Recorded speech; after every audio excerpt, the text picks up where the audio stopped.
Bismillahirrahmanirrahim. Assalamualaikum warahmatullahi wabarakatuh. Alhamdulillahi rabbil alamin. Allahumma fasalli wa sallim ala sayyidina wa nabiyyina wa maulana Muhammadin sayyidil anbiya'i wal mursalin, sayyidil malaikati wal insi wal jinni ajma'in, wa ala alihi wa ashabihi wa azwajihi wa dhurriyyatihi wa man tabi'ahum bi ihsanin ila yaumiddin, amma ba'du. Kembali kita melanjutkan pelajaran kita dalam kitab Nasaihul Ibad yang dikarang oleh Syekh Muhammad Nawawi Al-Bantani. Syarah daripada kitab Al-Munabbihat 'alal Isti'dad li Yaumil Ma'ad, karangan daripada Imam Ahmad bin Ali bin Muhammad bin Ali bin Ahmad Syihabuddin Abu Fadl Al-Kinani Al-Misri Al-Asqalani, yang lebih dikenal dengan Al-Imam Ibnu Hajar Al-Asqalani rahimahullahu ta'ala, wa nafa'na bihi wa bi'ulumihi fid din wa dunya wal akhirah, amin.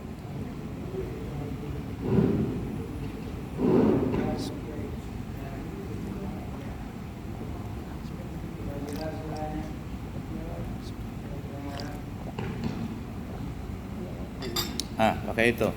Satu. Bantat suaranya. Baik.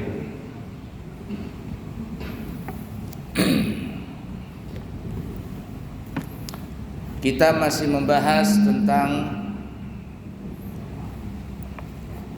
masalah nasihat yang memiliki 4 nasihat. Al-maqalatu 11, maqalah pembahasan yang ke-12. Nabi kita Muhammad sallallahu alaihi wasallam bersabda, as-salatu imaduddin wa sumtu afdalu wa sadaqatu tutfi'u ghadaba rabb wa sumtu afdalu wa saumu junnatun minan nari wa sumtu afdalu wal jihadu sanamuddin wa samtu afdalu. Yang artinya, bermula salat itu adalah tiang agama. Salat itu adalah tiang agama, pondasi agama.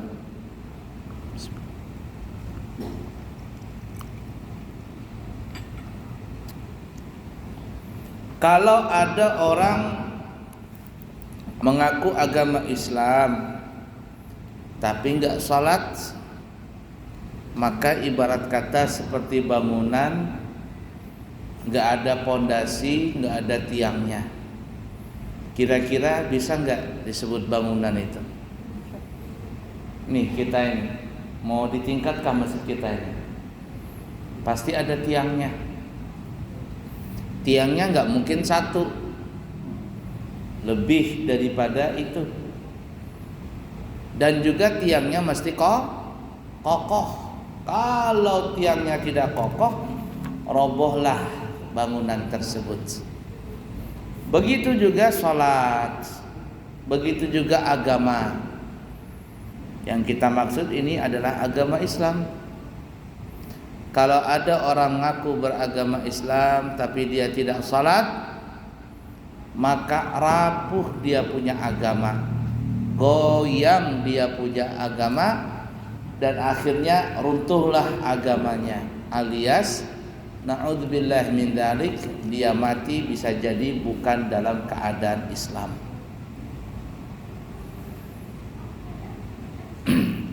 Karena perbedaan orang beriman dengan orang yang bukan beriman oleh orang kafir itu salat. Salat yang membedakannya. Cuman para ulama berbeda pendapat tentang bagaimana hukumnya orang yang meninggalkan salat. Ada yang mengatakan orang yang meninggalkan salat itu dicatat sebagai orang yang kafir sudah. Tapi di dalam mazhab kita Imam Syafi'i, meninggalkan salat itu ada penjabarannya. Apabila dia meninggalkan salat karena mengingkari dengan kefarduan salat tersebut. Salat itu kan fardu ain. Lalu dia bilang, salat itu enggak wajib katanya. Maka para ulama kita terutama di kalangan Syafi'i mengatakan bahwa orang tersebut telah menjadi kafir, menjadi murtad. Karena apa saja yang disepakati lalu diingkari, itu menjadi murtad namanya, keluar dari agama Islam. Walaupun kata ulama yang diingkari itu cuma salah satu dari salat fardu. Ada orang mengingkari kewajiban salat fardu itu salat maghrib umpama. Salat itu 4 waktu saja. Isya, subuh, zuhur, asar umpama. Maghrib itu tidak wajib katanya dia. Walaupun cuma satu saja yang dia ingkari, apalagi lebih daripada satu, apalagi semuanya yang diingkarinya. Maka para ulama kita mengatakan orang ini telah murtad, keluar dari agama Islam.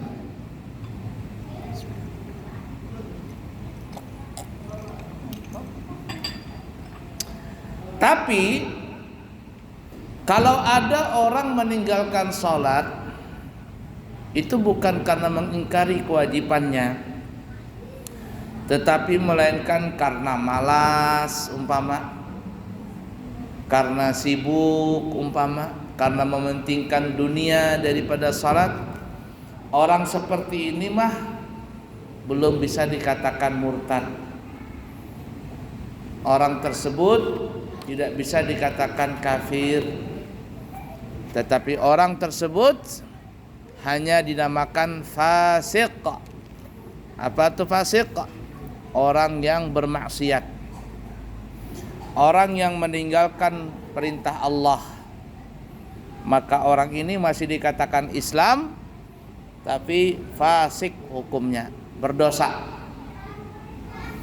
Artinya kalau ada orang yang meninggalkan salat disebabkan karena malas atau karena sibuk dan lain sebagainya, kemudian orang itu meninggal dunia, maka orang ini masih dinyatakan orang Islam, yakni fardu kifayah berlaku kepada dirinya.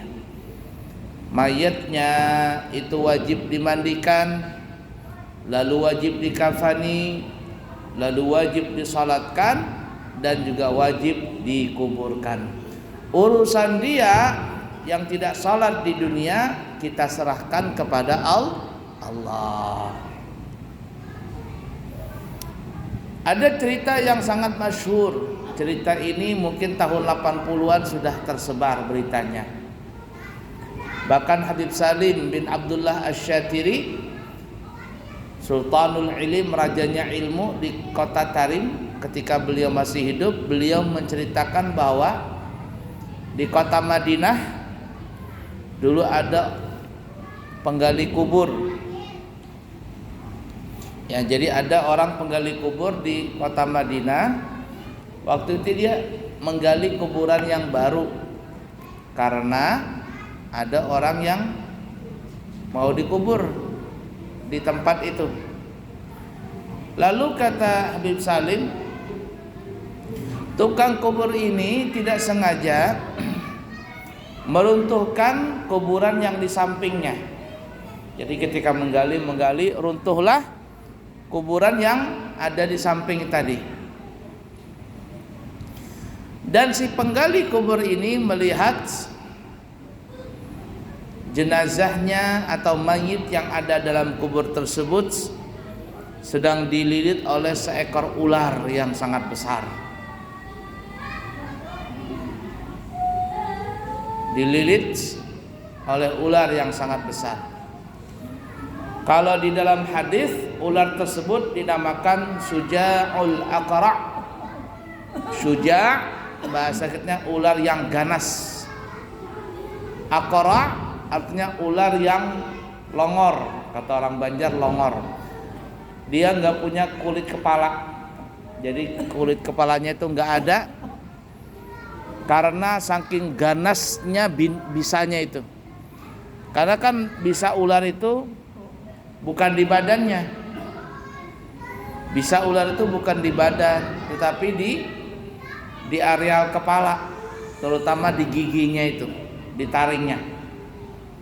Nah, saking ganasnya ular tadi, disebutkan dalam riwayat hadis itu, dia punya kulit kepala ini nggak ada warnanya, nggak ada kelirnya. Disebut namanya Suja'ul Aqra', ular yang ganas, yang kepalanya longor. Kita kembali ke cerita tadi, maka si penggali kubur tadi pun kaget, kok ada ular dalam kuburan ini sedang melilit mayit, sedang melilit orang yang mati dalam kubur itu. Kemudian karena khawatir dan takut, maka si penggali kubur pun menutup kuburan tadi, ditutup dan dibiarkan dengan kondisi seperti itu, yakni ular melilit dan menggigit jenazah tadi. Setelah kejadian itu, si penggali kubur ini mencari tahu siapa keluarganya si mayit ini. Setelah mencari, ketemulah si penggali kubur ini dengan ahli waris atau keluarganya si mayit yang digigit ular tadi dalam kuburnya. Berceritalah apa yang dia alami. Lalu si penggali kubur ini mengatakan, apa sebabnya kok bisa ada ular di dalam kubur itu? Na'udzubillahi min dzalik, nasallallahu as-salamata wal afiyah fid din wa dunya wal akhirah. Si ahli warisnya mengatakan, keluarganya si mayit ini mengatakan, kata dia, wajar kalau Allah mengirimkan ular dalam kuburnya. Wajar kalau seandainya ular itu menggigit jenazahnya. Kenapa? Karena orang itu hidup di kota Madinah tapi nggak pernah sholat. Tinggal di kota Madinah tapi tidak pernah sholat. Bayangkan, di Madinah itu ada makam Nabi kita Muhammad sallallahu alaihi wasallam. Ada makam kuburan para sahabat, ada makam kuburan para istri-istri Nabi kita Muhammad sallallahu alaihi wasallam. Ada makam anak cucu Nabi kita Muhammad sallallahu alaihi wasallam. Ada makam para aulia, tapi semuanya itu tidak bisa memberikan manfaat kepada orang yang meninggal di kota Madinah yang dia tidak pernah sholat. Alias jenazah itu tetap saja disiksa dengan ular yang dinamakan dalam riwayat hadis namanya Suja'ul Aqra', ular yang sangat ganas sekali.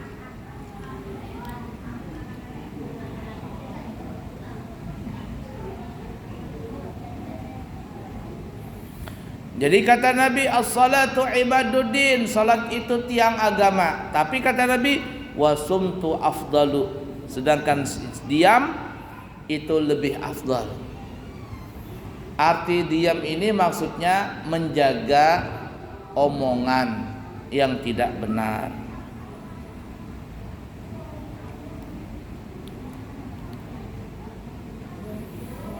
Bukan diam dari kebenaran,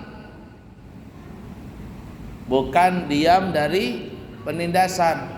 Diam di sini maksudnya dia tidak berbicara kecuali yang baik.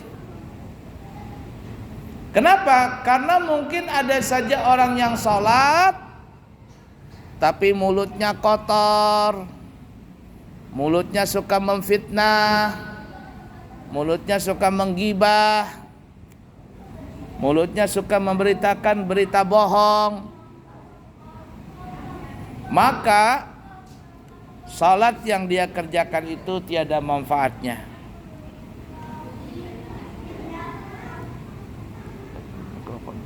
Habis mikrofon, dada.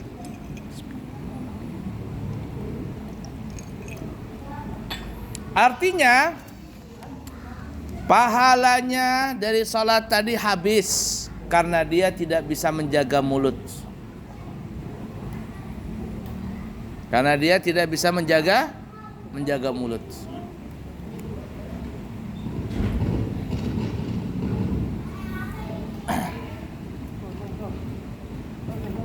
Tidak bisa. Baik. Nah.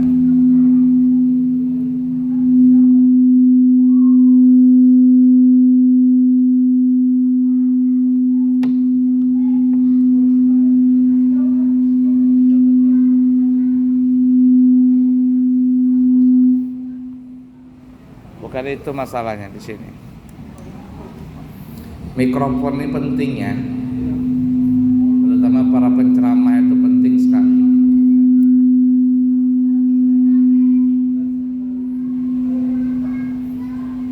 Kalau sebagian guru-guru kalau mikrofonnya jelek nggak mau ceramah dia.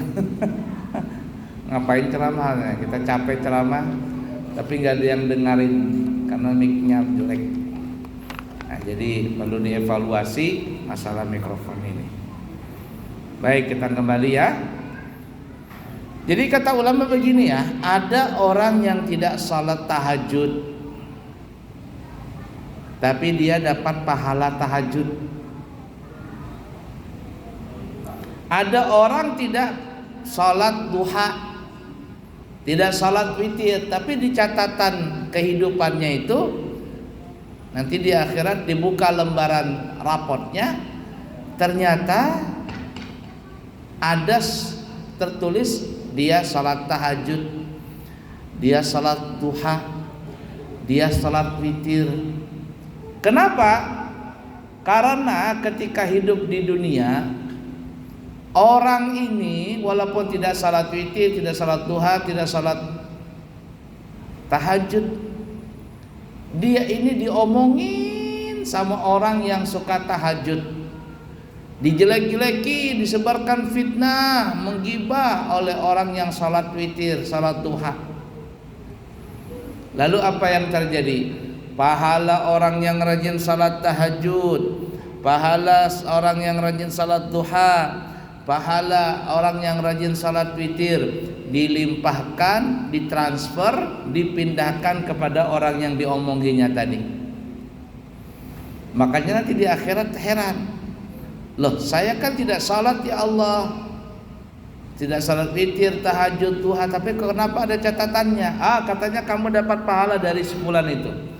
Si fulan ini juga kaget, loh saya kan kemarin di dunia salat tahajud, duha, witir dan sebagainya, kenapa enggak ada pahalanya? Enggak ada. Lalu Allah mengatakan karena memang kau salat duha, witir dan sebagainya, tapi mulutmu itu loh enggak bisa dijaga, omonganmu itu loh suka menyebarkan fitnah, berita bohong, gosip, gibah. Kau gibahin temanmu itu, apa yang terjadi? Pahala ditransfer kepada dia. Inilah yang dikatakan oleh Nabi, as-salatu ibaduddin. Salat itu memang tiang agama, tapi wasumtu afdalu, dan tetapinya sikap diam itu lebih utama. Artinya mulut dijaga. Apalagi sudah enggak sholat 5 waktu, enggak sholat tahajud, witir, duha, ngomongin orang, mulutnya tuh loh. Jangan orang Banjar, nang guru-guru Banjar nih, ini kata bubuhan guru-guru sana, mulutnya tuh nang kayak pantat ayam, burit ayam, tahu burit ayam? Ya, nah, mulutnya tuh nggak pernah diam, ngoceh aja. Kalau yang dibicarakan itu baik, yang diucapkan itu baik, gak apa-apa. Tapi kalau yang diucapkan itu yang tidak baik, la ilaha illallah, na'udzubillah min dzalik, nasallallahu alaihi wasallam wal afiyah, maka pahalanya habis. Baiklah ya, yang pertama. Yang kedua, wasadaqatu tutfi'u ghadaba rabbi wa sumtu afdalu. Bermula sedekah itu akan memadamkan kemarahan Allah, dan diam itu lebih afdal, dan diam lebih utama. Kita tuh bersedekah nih ya, itu akan memadamkan kemarahan Allah. Jadi kalau ada orang rajin sedekah itu Allah nggak jadi marah. Walaupun orang itu ahli maksiatnya, bukan berarti Allah tidak menyiksa dia, tetapi Allah melambatkan siksaannya.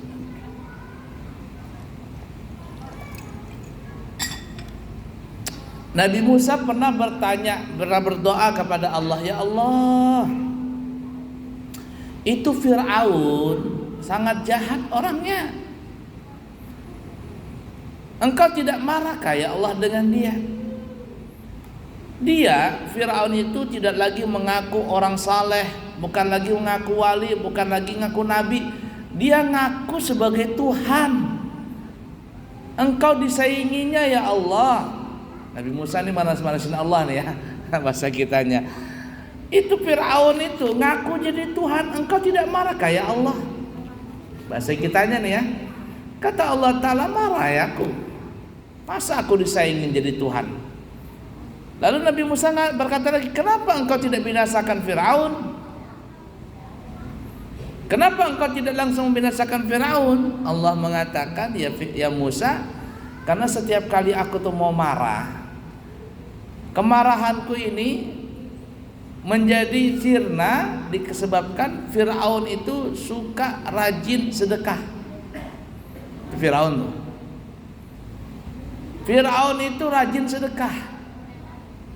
Makanya dikatakan semua rakyatnya Fir'aun, bangsa Kiptin ya, orang-orang yang nurut dengan Fir'aun hidupnya makmur, asalkan nurut sama Fir'aun. Kalau Nabi Musa kan gak nurut sama Fir'aun. Pokoknya rakyatnya makmur, gak ada yang susah, kecuali orang-orang yang jahat dengan Fir'aun, maka disiksanya. Itulah kata Allah Ta'ala, setiap kali aku ingin memberikan murka, tidak jadi, karena Fir'aun ini orangnya royal sekali. Royal. Nabi Musa nggak percaya, bukan nggak percaya, ingin membuktikan. Kata Allah Ta'ala, coba kau buktikan wahai Musa. Baik ya Allah, akan kubuktikan bahwa Fir'aun ini pemurah atau tidak orangnya. Maka dikatakan dalam cerita itu, Nabi Allah Musa alaihissalam berangkat ke kerajaan Fir'aun dengan potongan orang yang fakir, orang yang miskin. Di pagi hari buta dia datang ke tempat Fir'aun, ngetok istananya Fir'aun, ajudannya buka. Ada apa? Aku ingin ketemu Fir'aun. Apa hajatmu?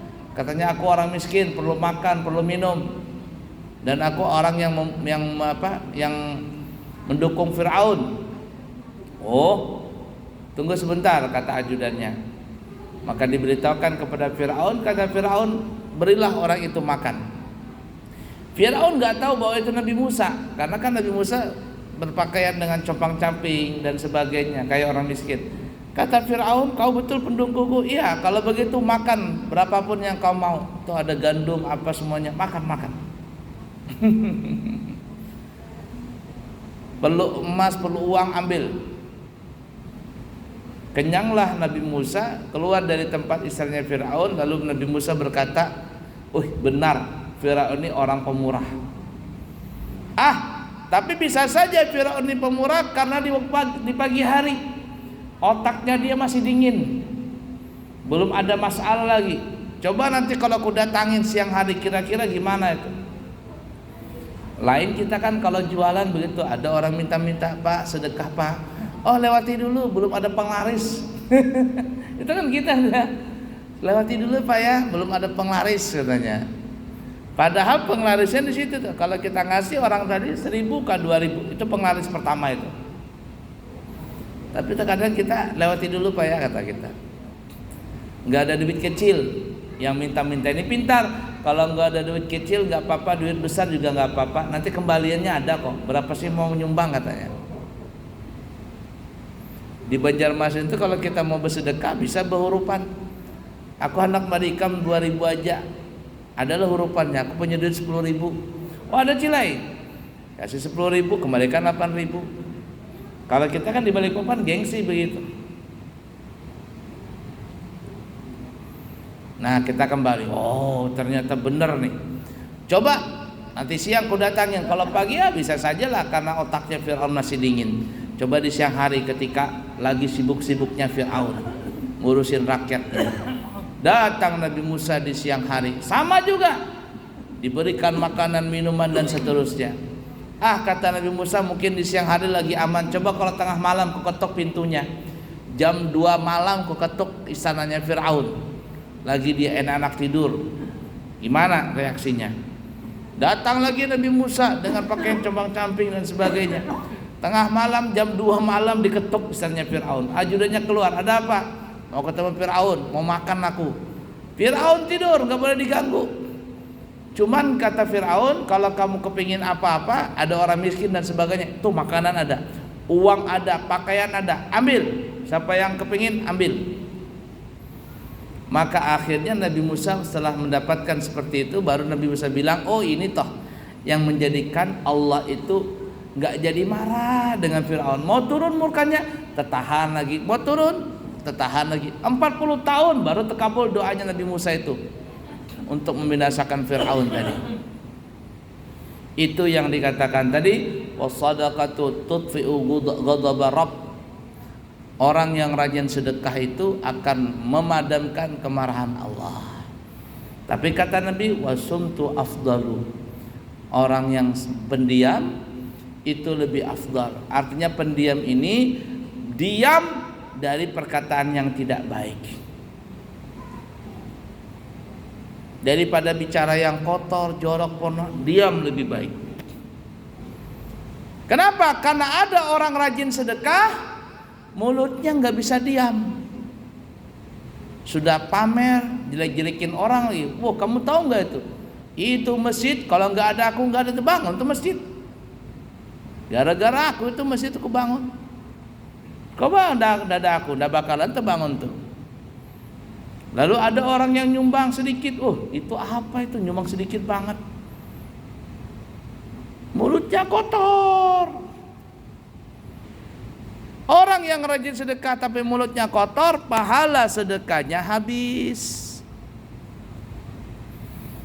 Makanya kata Nabi, yang terpenting daripada itu adalah berdiam dari perkataan yang tidak baik.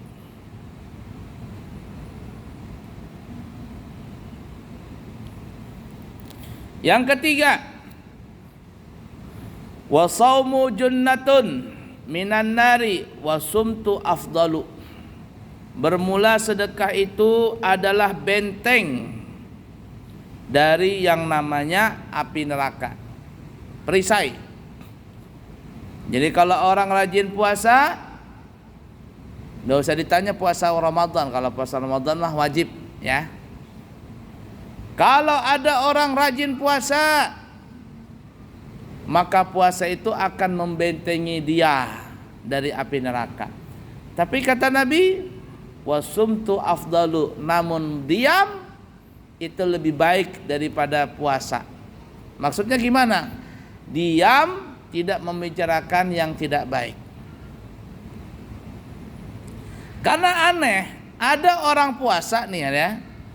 Orang puasa tapi mulutnya tuh ngoceh, ngerumpi aja. Kalau baca Quran ngantuk dia. A'udzubillahi minasyaitonirrajim. Bismillahirrahmanirrahim. Ngantuk dia. Kenapa? Karena lemah puasa. Tapi aneh ketika ngerumpi, tahannya ngerumpi, mulutnya nggak dijaga, apa yang terjadi lah? Pahala puasanya habis, sirna. Maka kata Nabi tadi tidak salah, tapi yang paling afdal adalah diam. Diam, tidak membicarakan yang tidak baik. Nah, dia berbicara tapi yang baik-baik saja.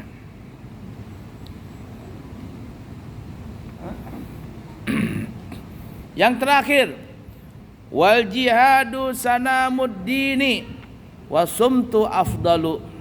Bermula jihad itu adalah puncak daripada agama.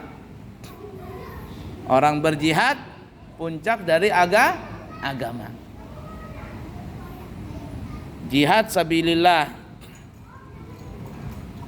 Jihad sabilillah itu bukan hanya berperang, banyak ya. Jihad itu orang yang ngurusin masjid, orang yang mengurusi pesantren, orang yang mengurusi anak yatim, panti jompo, orang-orang tua, janda-janda. Itu semuanya jihad. Apalagi orang yang mengurusi sosial, ya, di bidang sosial, jihad namanya. Tapi ingat kata Nabi, wasumtu afdalu, namun diam itu lebih utama. Artinya ada orang berjihad, ada orang ngurusin pesantren tapi mulutnya kotor, suka nyebar fitnah, kebohongan. Ada orang suka berjihad, ngurusin masjid, tapi juga ngurusin orang lain. Diurusinnya semua orang, diomonginya kejelekan orang, habis pahala jihadnya. Ada orang mengurusin badan sosial, ya, ngurusin panti jompo, fakir miskin, anak-anak yatim, janda-janda telantar, diurusinya, tapi mulutnya kotor, mulutnya jorok. Apa yang terjadi? Maka pahala jihad yang dia lakukan tadi habis semuanya, gara-gara mulut kotor tadi. Nah, kesimpulannya dari nasihat Nabi yang 4 ini adalah kita disuruh salat, tapi juga jaga mulut. Kita disuruh bersedekah dan juga disuruh menjaga mulut. Kita disuruh berpuasa, tapi juga yang terpenting juga menjaga mulut. Kita disuruh berjihad di jalan Allah, tapi yang terpenting juga menjaga mulut. Terakhir, ada seorang perempuan meninggal dunia. Perempuan ini baik sebenarnya. Perempuan ini baik. Ketika meninggal ada sahabat yang bertanya, "Ya Rasulullah, aina hiya?" Dia sudah meninggal ya Rasul. Di manakah perempuan itu di akhirat nanti? Di surga atau neraka? Para sahabat menyangka perempuan itu di surga. Tapi apa kata Nabi? Hiya finnar, perempuan itu dalam neraka. Para sahabat bingung. Hiya tusalli salat, hiya tasumu Ramadan. Ya Rasul, ini perempuan rajin salat 5 waktu rajin, salat sunnah rajin. Dia rajin puasa Ramadan, puasa sunnah juga rajin. Semuanya ibadah dia kerjakan. Sedekah, puasa, semuanya dia kerjakan ibadah tadi. Lalu kenapa kok bisa masuk neraka ya Rasul? Kenapa perempuan itu bisa masuk neraka? Apa kata Nabi? Tu'dhi jiranaha bilisaniha. Karena perempuan ini masuk neraka disebabkan dia mengganggu tetangganya dengan mulutnya. Mulutnya tuh loh kotor sekali. Maka puasa salat, maka pahala salat, pahala puasa, pahala sedekah, pahala-pahala yang lainnya habis. gara-gara dia menyakiti tetangganya dengan omongannya tadi. Nah, oleh karena itu berhati-hatilah mulut kita ini, supaya jangan berkata-kata yang kotor, porno, jorok, apalagi sampai menggibah, menggosip, menyebarkan berita bohong, memfitnah orang. Ini akan menghapuskan dari pahala-pahala yang kita kerjakan tadi. Belajarlah untuk berdiam dari perkataan yang tidak baik. Tapi kalau perkataan itu baik, maka ucapkanlah, maka bicaralah jikalau yang diucapkan itu adalah kalimat yang baik-baik. Mungkin seperti itu yang kita bisa sampaikan. Semoga ada manfaatnya dan semoga kita bisa mengamalkannya. Amin ya rabbal alamin. Tanggal 30 November ada keberangkatan umrah. Tanggal 24 Desember ada keberangkatan umrah juga. Dan tanggal 15 Januari 2024 juga ada keberangkatan umrah. Siapa tahu ada yang kepingin berangkat umrah 9 hari 29 juta, 12 hari 32 juta sudah komplit dari Balikpapan. Dan siapa yang kepingin berangkat haji furada, haji langsung tanpa nunggu tahun 2024, harganya adalah 185 juta 30 hari bintang 3 dan 195 juta 30 hari bintang 5. Apabila di antara jamaah ada yang berminat, maka segera mendaftar dan semoga Allah menyampaikan niat kita semuanya. Amin ya rabbal alamin.